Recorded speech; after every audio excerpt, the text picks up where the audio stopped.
야고보서 3장 2절부터 12절 저와 함께 교대로 교독하시겠습니다. 우리가 다 실수가 많으니 만일 말에 실수가 없는 자라면 곧 온전한 사람이라 능히 온 몸도 굴레 씌우리라.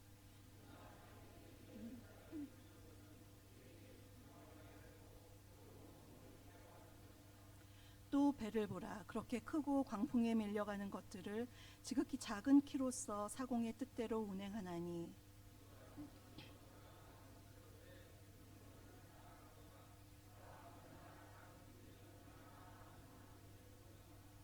혀는 곧 불이요 불의 세계라. 혀는 우리 지체 중에서 온 몸을 더럽히고 삶의 수레바퀴를 불사르나니 그 사르는 것이 지옥불에서 나느니라.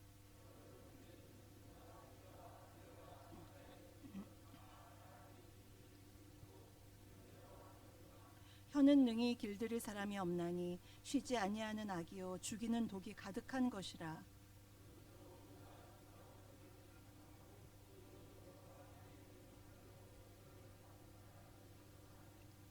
한 입에서 찬송과 저주가 나오는도다. 내 형제들아 이것이 마땅하지 아니하니라. 함께요. 내 형제들아 어찌 무화과 나무가 감람 열매를 포도나무가 무화과를 맺겠느냐. 이와 같이 짠물이 단물을 내지 못하느니라. 아멘. 예전에 결혼하고 얼마 안 돼서 신혼 때 얘기를 잠깐 드리겠습니다. 그때 그 당시에 시부모님과 함께 살고 있었습니다. 그런데 임신을 하고 입덧이 시작이 되었어요. 너무 몸이 불편하고 그래서 좀 누워 있고 싶은데 새색시가 상상이 안 되시죠? 새색시가 부모님이 너무 어려워서 함부로 이제 방은 따로 있었지만 이렇게 누워 있기가 좀 어려운 그런 때였습니다.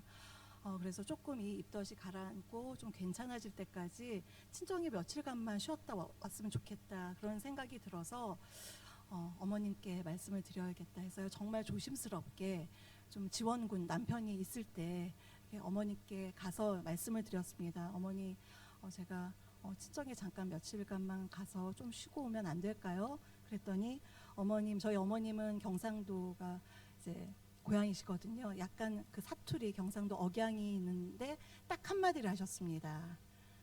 네 맘대로 이렇게 네 맘대로 이렇게 딱 한마디 하셨는데요. 그 얘기를 어떻게 여러분은 들리십니까? 방에 돌아와서요. 저희 남편과 한창을 옥신각신했습니다. 네 맘대로. 남편은 네 맘대로가 그래 너 힘드니까 너 마음대로 다녀와. 그렇게 허락의 말씀이었다고 그렇게 했습니다. 근데 저는 어떻게 들렸냐면요. 네 맘대로가? 안 돼. 네 맘대로가. 네 맘대로 왜 가? 여기 편하게 있어라. 잘해줄 테니라는 그렇게 해석이 되는데요. 그래서 잔뜩 저는 마음이 쫄아서 나왔고요. 저희 남편은 가도 된대잖아. 그래서 완전히 서로 얘기하면서 반대 의견 때문에 옥신각신했던 기억이 납니다. 그런데 그 말투뿐만 아니라 그냥 결혼해서 얼마 안 돼서 계속해서 서울에서 나고 자란 저로서는 시부모님 두 분 다 이제 경상도가 고향이신데요. 부모님의 말씀을 잘 알아듣지를 못했어요. 식탁에서 얘기하시는데도 자꾸 네? 네? 무슨 뜻인지 몰라 자꾸 여쭤보고 그랬던 지금은 그렇지 않습니다. 그러나 그때는 그랬거든요. 근데 어쨌든 남편과 옥신각신하다가 확인에 들어가야 되겠다 해서 어머님께 가서 여쭤보았습니다. 그랬더니 정말 남편이 얘기한 대로 네 맘대로 그래 너 마음대로 해 편하게 해 그렇게 허락하신 말씀이었어요. 너무너무 감사한 말씀이었는데 지금 많은 시간이 지난 이 시간에도 그 말이 항상 이렇게 기억에 남았던 것은 왜 그러냐면요. 말이라는 게 물론 한 사람의 의도가 있지만 듣는 사람이 어떻게 듣느냐에 따라서 완전히 다르게 그렇게 뉘앙스의 차이라 그러죠. 억양이나 뉘앙스의 차이로 이렇게 다르게 들릴 수 있구나 그런 경험이 있습니다. 그래서 말의 억양, 뉘앙스 이런 차이로도 이렇게 많은 차이를 볼 수가 있는데요. 하물며 우리가 무심코 내뱉는 말 그리고 아예 상대방에게 어떤 상처 주는 말, 부정적인 말은 얼마나 그것을 듣는 사람에게 마음에 큰 파급을 낳게 해줄까요? 최근에 제가 읽었던 책이 있는데요. 제목이 말 그릇. 그릇이긴 그릇인데 우리의 말에도 그릇이 있다고 하는 말그릇이라는 책을 읽었습니다. 보통 말은 한 사람의 인격이자 됨됨이라고 그렇게 말을 합니다. 이 책의 저자는 저마다 말을 담는 그릇을 우리 모든 사람이 하나씩 가지고 있다고 그렇게 표현을 했습니다. PPT 그림을 한번 보시면요. 그래서 이렇게 사람마다 말그릇이 작은 사람이 있고 말그릇이 큰 사람이 있는데 그 차이가 있다고 합니다. 그래서 그 크기에 따라서 말의 수준이 다르고 사람과의 관계의 깊이도 달라진다. 그렇게 설명을 했는데요. 저기 그림에 보시면 작은 그릇에는 뭐라고 쓰여 있냐면요. 아무래도 그릇이 작으니까 말을 담을 공간이 아주 부족합니다. 또 말이 너무 그릇이 작으니까 쉽게 흘러 넘칩니다. 다른 사람은 비밀이라고 얘기했는데 이걸 담아둘 수가 없어요. 확 비밀을 막 누설하고 다니고 또 불필요한 말을 많이 하는 그래서 그렇게 작은 말그릇을 갖고 있는 사람이 있는가 하면 또 한편으로는 아래의 그림처럼 말그릇이 큰 사람이 있다라고 설명을 했습니다. 많은 말을 담을 수가 있고요. 또 담은 말이 쉽게 빠져나가지 않습니다. 새어나가지가 않고요. 필요한 말을 잘 선별해서 고를 수 있다고 그렇게 설명을 했습니다. 저자는 말이란 한 사람이 갖고 온 내면의 그 깊이를 드러내기 때문에 말그릇을 키우기 위해서는 먼저 우리 내면이 성장해야 한다고 그렇게 말하고 있습니다. 사람은 자신의 품만큼 그렇게 말을 한다고 합니다. 말그릇이 큰 사람은 공간이 충분해서 다른 사람의 말을 끝까지 잘 듣고 받아들입니다. 경청을 하죠. 조급하거나 야박하게 굴지 않아도 되죠. 그래서 상대방의 말을 끝까지 들으면서 말을 중간에 막 자르거나 내 말 좀 들어봐 이런 식으로 자르지를 않고요. 끝까지 상대방의 말을 잘 듣고 자기의 큰 그릇으로 담는 사람입니다. 이렇게 말하는 사람은요. 누군가를 현혹시키기 위해서나 아니면 이용하기 위해서 말을 사용하지 않는다고 합니다. 그보다는 타인과 소통하기 위해서 그리고 갈등을 극복하고 사람을 이해하기 위해서 말을 사용한다고 합니다. 반면에 말그릇이 적은 사람은요. 조급하고 틈이 없어서 다른 사람의 말을 이렇게 그릇이 작기 때문에 너무 많은 말을 들을 수가 없는 거예요. 그래서 조금만 듣다가도 그냥 내가 하고 싶은 말만 쏟아내기 그렇게 바쁜 그러한 사람이라고 말을 하고요. 또는 상대방의 말을 가로채고 자꾸 끊고 아니면은 말을 아주 두루뭉술하게 의중을 숨기거나 하는 사람이 바로 이런 사람이라고 하고요. 또 한 가지는 말솜씨는 되게 유창한데 말 들으면 되게 공허한 사람이죠. 말은 되게 많이 하는데 들으면 머리 댕댕 아프고 공허한 그런 사람이 아마도 이 말그릇이 작다라고 그렇게 표현했는데요. 굉장히 인상 깊게 이 책을 읽었습니다. 이 책의 저자는 우리가 가지고 있는 말그릇을 키워야 상대방과 깊은 관계를 계속해서 맺어갈 수 있다고 조언합니다. 커피 받침이 있죠. 커피 이 접시에는요 소고기 묵국 이런 거를 담아낼 수가 없죠. 그래서 아주 얕은 깊이가 없는 그릇에는 깊이가 있는 말을 담기가 힘들기 때문에 그러한 말을 담기 위해서는 우리의 내면이 깊어지고 넓어져야 된다 그렇게 말을 합니다. 말주변이 좋은 것, 말솜씨가 좋은 것 너무나 부럽고 탐나는 능력이지만 그런 번지르르한 말을 잘하기보다는 말그릇을 통해서 상대방의 마음을 담고 서로 공감하는 것이 중요하다 그렇게 저자는 말하고 있습니다. 생각해보면요. 말은 무심코 던진 말이라도 일단 입 밖으로 나오면은 그 상대방의 마음에 굉장한 파장을 일으킵니다. 그 파장이 좋든 좋지 않든 상대방의 마음에 그대로 남습니다. 네 맘대로 아까 어머님이 하신 그 말이 있으며 정말 수십 년이 지났는데도 아직도 이렇게 생각나는 거 보면 어떤 그 당시에 내가 인상 깊게 들었던 말은 항상 우리의 마음에 남는 것을 볼 수가 있습니다. 부모님이 어쩔 때는 이제 청소년 아이를 키우는 부모가 너무너무 화가 나서 열을 받아가지고 님 멋대로 알아서 나가 보기 싫어 꼴 보기 싫어 이렇게 정말 화가 나서 한 얘기를 그 아이는 그것을 고지그대로 듣고 가출하는 그런 일들도 많이 있죠. 또 반면에 어떠한 실수를 해도 부모가 괜찮아 그럴 수도 있지 나는 너를 믿어 너를 위해서 기도할게 이러한 말은 자녀에게 굉장히 힘을 주고 북돋아주는 그러한 말이기도 합니다. 말은 이렇게 사람을 들었다 놨다 하는 그러한 큰 힘을 갖고 있고요. 또 생각해 보면 말은 굉장히 수명이 깁니다. 어릴 때 혹시 선생님께 칭찬을 들은 기억이 있나요? 어떤 선생님의 격려의 말, 그 말이 정말 나이가 들어서까지 생각하면서 추억하면서 그 선생님을 떠올리며 눈물 짓게도 되고요.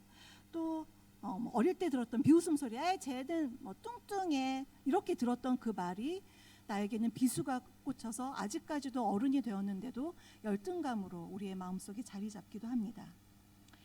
일반적인 사람에게도 이렇게 말이 중요하지만 매사에 그리스도의 향기를 풍겨야 하는 우리 그리스도인들에게 말은 더더욱 중요한 것입니다.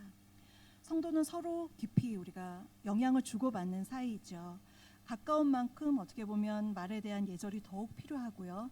그러하기에 나의 내면이 성장해서 내 안에 있는 말그릇을 작은 말그릇이라면 좀 키우는 노력을 하는 그 모습은 참으로 중요하다 생각합니다.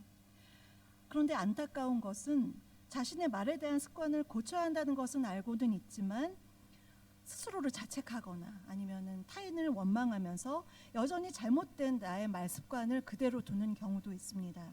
그것이 문제죠. 나 원래 이렇게 생겼으니 그냥 이렇게 말하다가 죽을래, 이렇게 심하게 말하는 사람도 있거든요. 그래서 이렇게 본인의 습관을 고치지 않는다거나 아니면 그냥 덮어두거나 아니면 뒤늦게 어떤 리더의 위치에 올라서서 내 말을 조금 바꿔야겠다, 뒤늦게 말의 기술을 배워보려는 그런 모습을 보이기도 합니다. 오늘 우리가 함께 읽은 이 야고보서의 말씀에는요, 성도들의 믿음과 행함이 일치되어야 한다. 믿음뿐만 아니라 우리의 행함이 굉장히 중요하다라고 야고보는 얘기하고 있는데요. 특별히 믿음의 행함에 있어서 우리 혀의 다스림이 얼마나 중요한지를 보여주고 있습니다. 본문 3장 2절인데요. 본문 3장 2절을 우리 함께 그건 조금 이따 나올 거고요. 본문 3장 2절부터 네, 함께 읽겠습니다. 우리가 다 실수가 많으니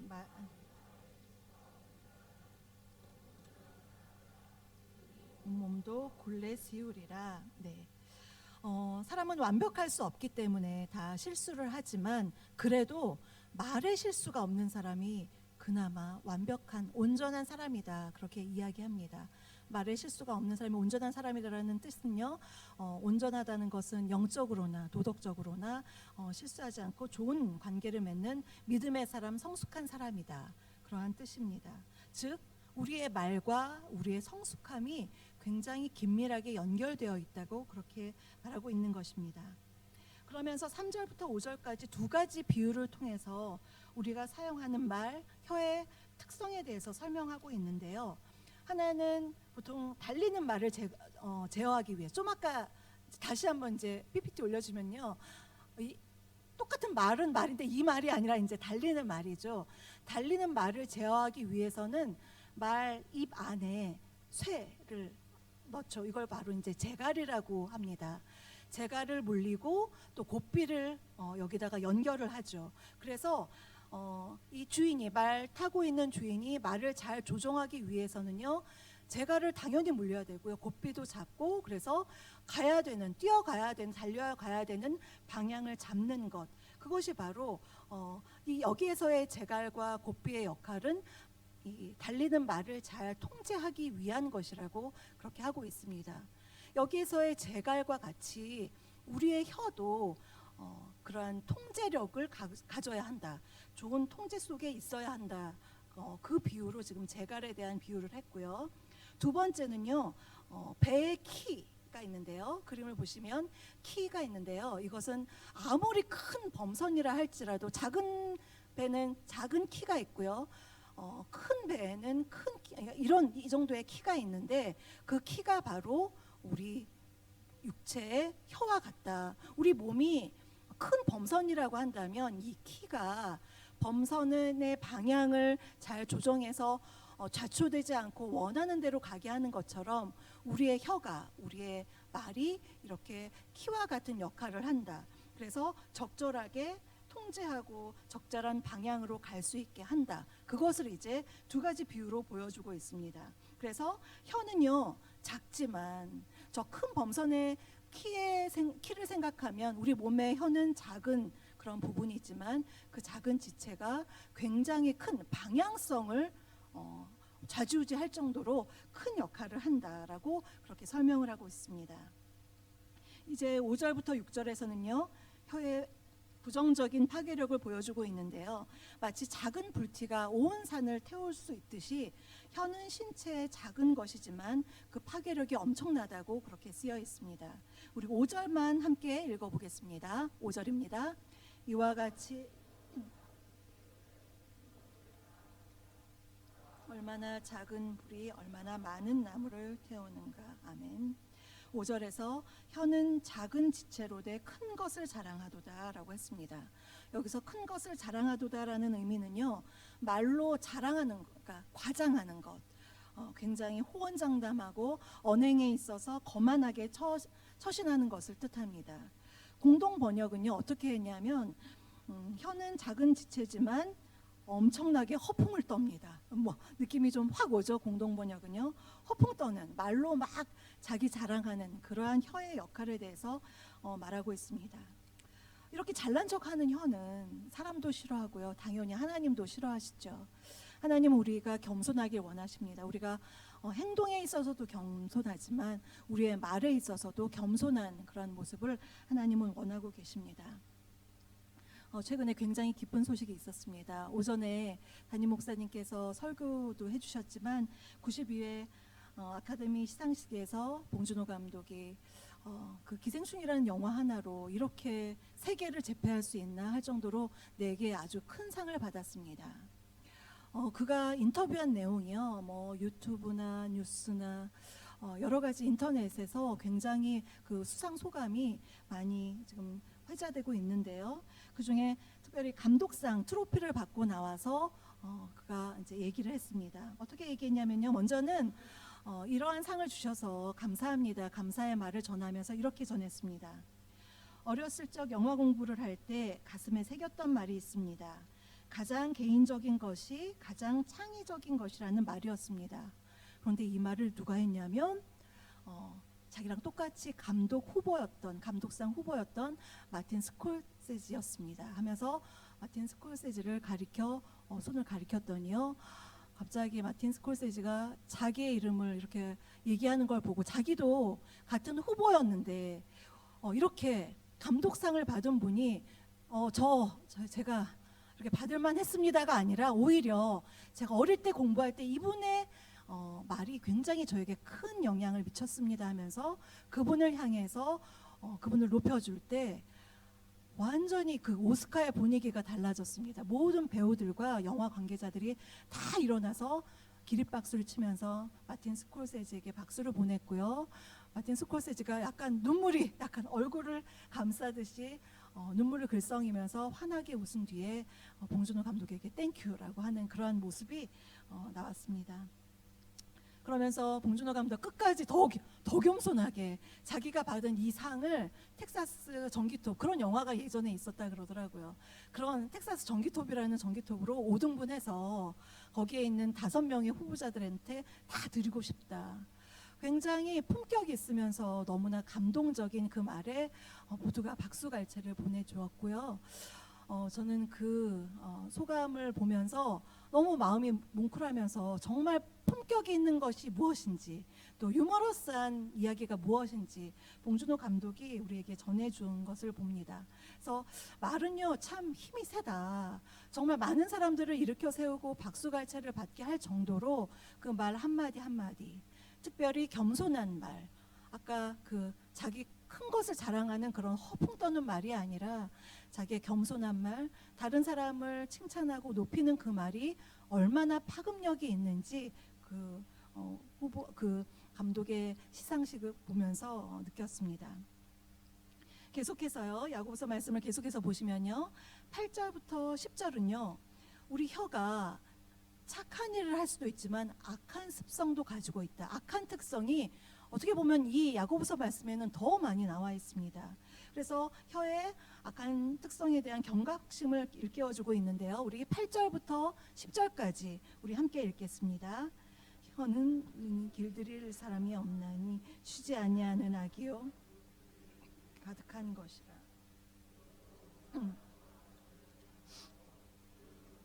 하나님의 형상대로 지음받은 사람을 저주하나니 한 입에서 찬송과 저주가 나오는도다. 내 형제들아, 이것이 마땅하지 아니하니라.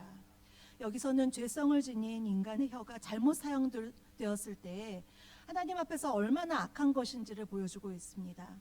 야고보가 이 야고보서를 쓴 대상은요, 이방인이 아니었습니다. 하나님을 믿는 그리스도인들에게 썼습니다. 그리스도인이라 할지라도 자기의 혀를 가지고 잘못 사용하면요, 그것은 사람을 죽이는 독이 될 수 있다. 그렇게 경각심을 일깨워주고 있습니다.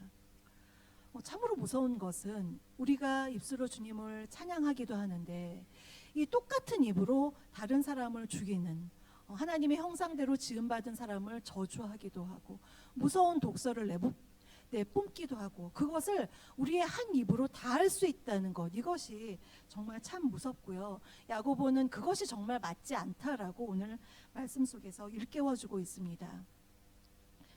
시편 1편을 보시면요, 우리 시편 중에서도 많은 시편의 말씀이 있지만 우리 보통의 성도님들 참 좋아하시는 시편인데, 특별히 시편 1절과 2절에는 복 있는 사람, 의인은 어떤 사람인지에 대해서 말하고 있는데요. 우리 함께 1절과 2절을 읽어보겠습니다.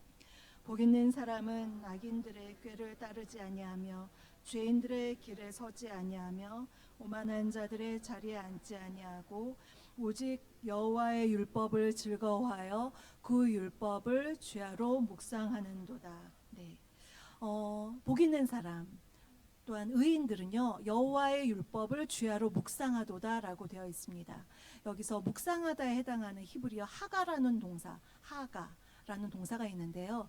이 동사는요, 우리가 묵상하다 할 때 조용히 침묵으로 이렇게 묵상하는 거라기보다는 중얼중얼하는 것입니다.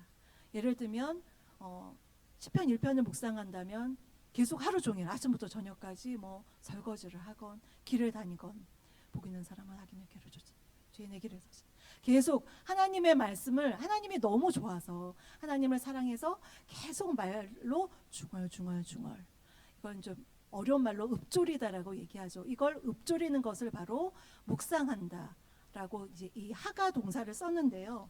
너무나 재미있는 것은 시편 2편 1절을 보시면요, 여기에는 묵상하다라는 단어가 있을 것 같지 않은데요, 이 단어가 쓰였습니다. 우리 함께 2편 1절을 읽어보겠습니다.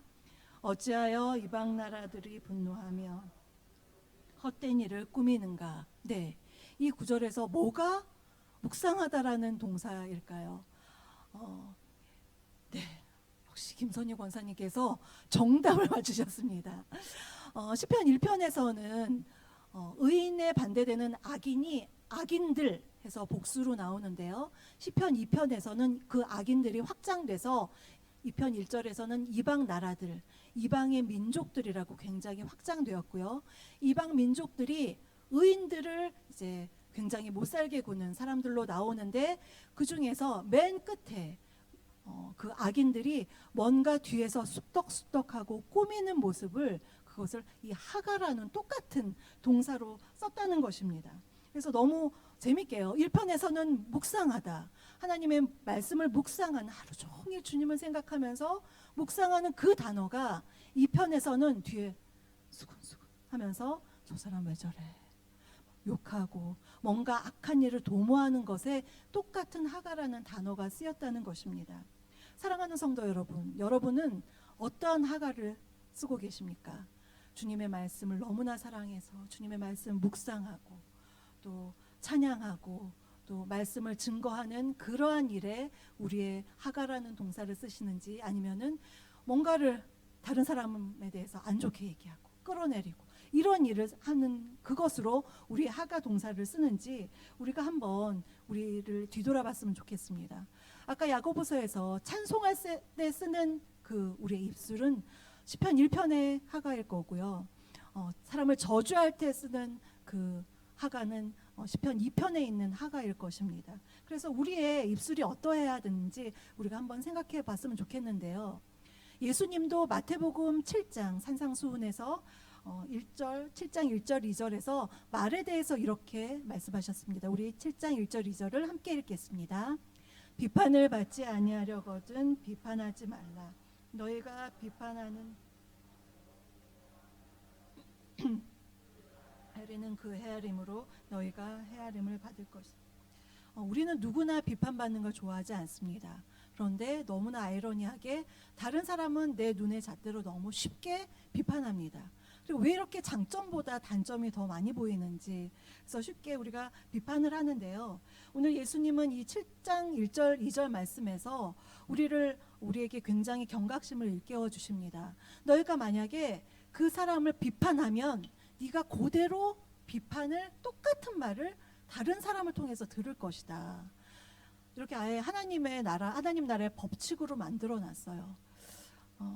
만약에 제가 그런 적이 있었어요. 저희 친정 어머니께서 집에서 맨날 그냥 좀 가만히 쉬세요. 그래도 계속 그릇을 닦고 막 주방에서 움직이질 않으세요. 그래서 엄마는 자꾸 너무 힘든데 좀 쉬세요. 엄마 왜 그래 맨날. 그렇게 말씀을 드렸는데 집에서 제가 저희 딸한테 똑같은 얘기를 들었습니다. 저희 딸이 엄마는 외할머니랑 똑같아. 그러면서 좀 가만 좀 있고 좀 앉아 계세요. 그래서 곰곰이 생각해 보니까 어디서 많이 들은 얘기 같아요. 제가 했던 말을 또 이렇게 고스란히 듣는구나. 좋은 말이든 안 좋은 말이든 내가 다른 사람에게 대해서 혹시 비판적인 말을 했다면 그것을 하나님이 내가 다른 사람을 통해서 듣도록 하시겠다. 그래서 이 7장 1절 2절의 말씀이 굉장히 무서운 말씀이라고 그렇게 생각이 듭니다. 그래서 내가 만약에 위로의 말, 격려의 말을 내가 듣고 싶다면 다른 사람에게 비판보다는 그 격려의 말, 위로의 말을 해줘야 된다. 그렇게 얘기를 하고요. 상대방이 어떤 요청을 하기 전에는 비판도 하지, 그 어떤 건설적인 그 비판도 해주지 마라. 그래서 요청하지 않은 그러한 충고는 하지 않는 것이 좋다라는 그런 말씀도 있습니다. 계속해서 본문 11절을 보시면요. 11절에서는 한 입에서 찬송과 저주가 나오지 못한다 얘기하면서요. 샘에 대한 이야기를 했습니다. 샘이 한 구멍에서 단물과 쓴물이 나오지 못한다. 이것은 아주 당연한 자연의 이치인데요. 그런데 자연의 이치를 거스르는 게 우리 사람 같아요. 우리 사람은 한 입에서 찬송도 나오고 저주가 나온다. 이것이 얼마나 합당하지 않은가 그렇게 다시 한번 강조를 하고 있고요. 마지막 12절에서는 나무에 따라 열매를 맺는데 이것도 자연의 이치죠. 그 나무가 사과나무면 사과 열매를 맺고 배나무면 배 열매를 맺는데 사람의 내면에 따라서 말의 열매를 맺는다. 만일 내가 처음에는 내 입의 말로 굉장히 번지르하게 잘 보이고 싶지만 결국에는 내 속이 악하면 그러한 말이 나올 수밖에 없다. 그러니 내 내면을 키워라. 아까 말그릇 그 저자의 말처럼 내면을 성장시켜라. 그렇게 말씀하고 있는 것입니다. 아까 서두에 말씀드린 말그릇이란 책에 다시 돌아가 보면요.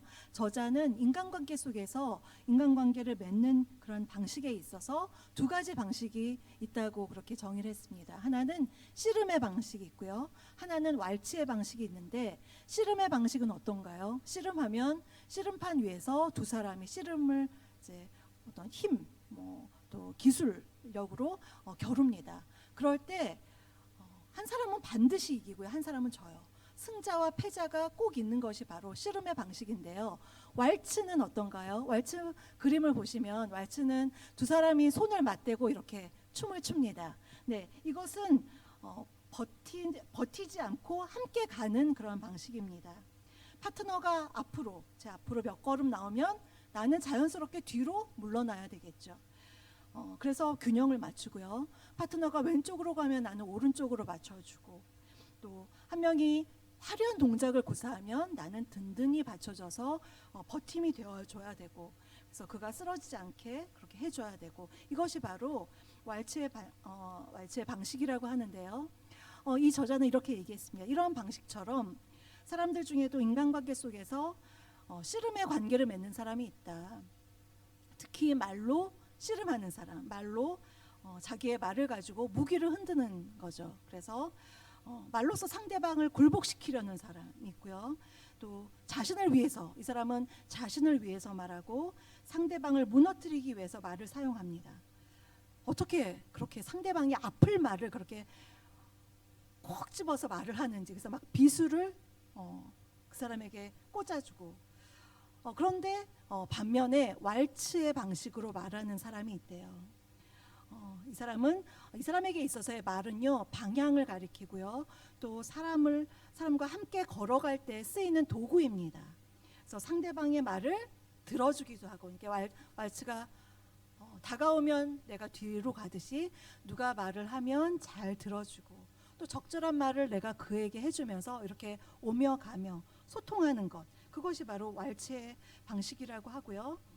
서로가 그래서 필요한 말을 해주고 버팀이 되어주고 또 말을 주고받는 것, 비판이 아니라 진심 어린 애정의 말, 그것으로 상대방을 북돋아주는 그러한 말이 있다고 합니다.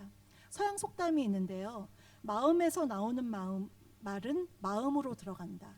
다시 한번 말씀드리면, 마음에서 나오는 말은 마음으로 들어간다. 내 진심의 말은요, 상대방도 진심으로 듣는다고 합니다. 사랑하는 성도 여러분, 오늘 우리가 함께 살펴본 말씀을 통해서 우리가 평소에 사용하는 우리의 우리의 말, 이것이 얼마나 중요한지, 우리의 언어 생활이 얼마나 중요한지 야고보서를 통해서 우리가 함께 살펴보았습니다. 평소에 나의 언어가 찬송의 언어인가, 아니면 저주의 언어인가, 사람을 살리는 언어인가, 아니면 독을 품은 언어인가, 또한 주님의 말씀을 묵상하는 하가 동사, 아까 그 하가의 언어를 가지고 있나, 아니면 뒤에서 수군대는 하가의 언어를 가지고 있나, 우리 자신을 뒤돌아보면서요, 우리의 행함, 특별히 우리 혀를 어떻게 다스려야 되는지 생각을 해보면서 우리의 믿음과 우리의 행함, 우리의 말의 행함이 일치하여서 우리 하나님 보시기에 칭찬받는 저와 여러분이 되시기를 간절히 소망합니다. 네, 이 시간 함께 찬양하겠습니다. 나의 입술의 모든 말과 라는 찬양인데요, 함께 부르겠습니다.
키워주시라고 이렇게 기도해 주시고요. 혹시 나의 말로 상처 준 사람이 기억나거든, 가족도 좋고 교우도 좋고 또 직장에서나 또 우리 지역사회에서 혹시 친할수록 서로 말로 상처 주기 쉬운데요. 혹시 그러한 사람이 있지는 않은지 주님 그의 그를 위로하여 주시옵소서. 우리 함께 잠시 기도하는 시간 갖겠습니다. 아버지, 우리의 입술을 주님께서 계속 세워주시옵소서. 아버지, 말을 가지고 사람을 감동시킬 수도 있고 주님을 찬양할 수도 있지만 우리의 입술로 다른 사람을 인격한 점이 있다면 주님 우리를 불쌍히 여겨주시고 용서하여 주시옵소서. 나의 입술을 통하여서 다른 사람에게 부정적인 말이나 아픔을 주는 말이나 상처 주는 말을 하지 않게 도와주시고 온전히 주님께서 주신 우리의 입술로 주님의 말씀을 묵상하는 입술이 되게 하시고 다른 사람을 격려하는 입술이 되게 하시고 주님을 찬양할 때 우리 주님께서 기뻐 들으시는 찬양을 하는 우리의 입술이 될 수 있도록 도와주시옵소서. 하나님 아버지, 우리 모든 성지교회 성도님들 우리의 공동체가 올바른 언어 사용을 통하여서 더욱더 서로를 격려하고 사랑하는 우리 모두가 될 수 있도록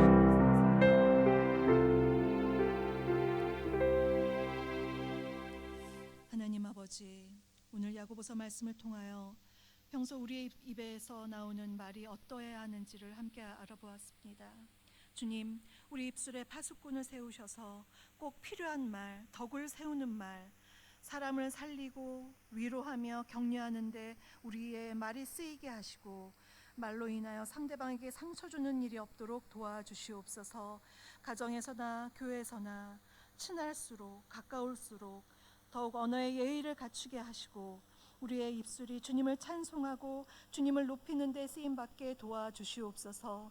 주님, 우리 성지 공동체가 지혜로운 언어를 사용함으로써 더욱더 사랑이 넘치는 그런 아름다운 공동체가 되기를 간절히 소원하오며 지금은 우리 주 예수 그리스도의 은혜와 아버지 하나님의 그 크신 사랑하심과 성령님의 내주 교통 충만케 하심이 내면의 성장과 아름다운 언어로 가정과 교회와 일터에서 주변 사람들을 세우고 격려하며 우리의 입술이 주님을 찬양하고 말씀을 묵상하는 데 쓰임받기 원하는 이곳에 모인 모든 성도님들 머리머리 위에와 가정과 하시는 모든 일 위에와 우리 성지교회 위에 지금부터 영원토록 함께 없시기를 간절히 축원하옵나이다. 아멘.